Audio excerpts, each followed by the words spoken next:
આ ચકલી છે સરપંચ દ્વારા 500 રૂપિયા ઉઘરવેલા એ ચકલી પાણી નથી આવતું જોઈ લઉં।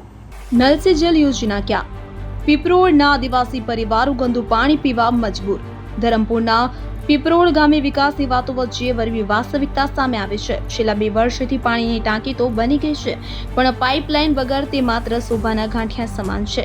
કૂવામાં પાણીનું સ્તર પાતાળી ગયું છે અને જે છે તે પણ અત્યંત ગંદુ છે। તંત્રની બેદરકારીને કારણે મહિલાઓમાં ભારે રોષ છે।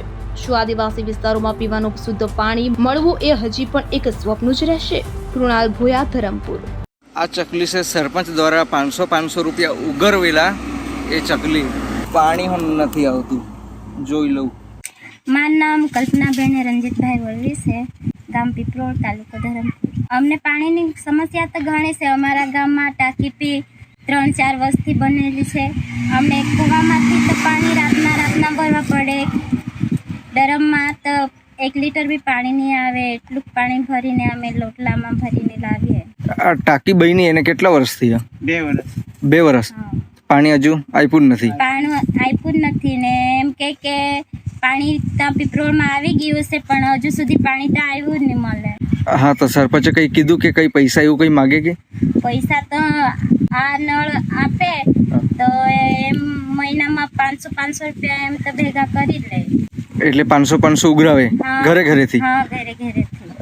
ને પાણી તો હજુ સુધી આપ્યું જ નથી। ઉનાળા વખતે પાણી જો ઘટી જાય તો તમે ઘરમાં હેન્ડલિંગ કેવી રીતે કરો?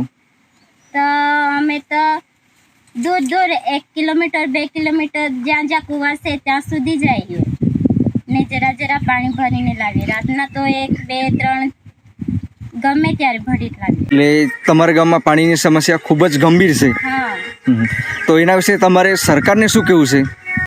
અમારી સરકારને કેવું છે કે આ ચૂંટણી આવે તો એમ કે તમને અમે આ જળની વ્યવસ્થા કરી આપું, પણ ચૂંટણી પતી જાય પછી તો કંઈ કરે જ નહીં।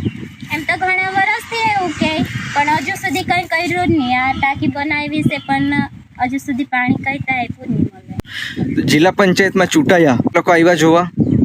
નહીં, હજુ સુધી નહીં આવ્યા। તે મીટિંગ ચૂંટણી હતી ત્યારે મીટિંગ કરવા આવેલા, પણ હવે તો આવ્યા જ નથી। એટલે ચૂંટાઈ ગયા હા, પણ મળવા નથી આવ્યા। પાણીની સમસ્યા વિશે તમે કીધેલું?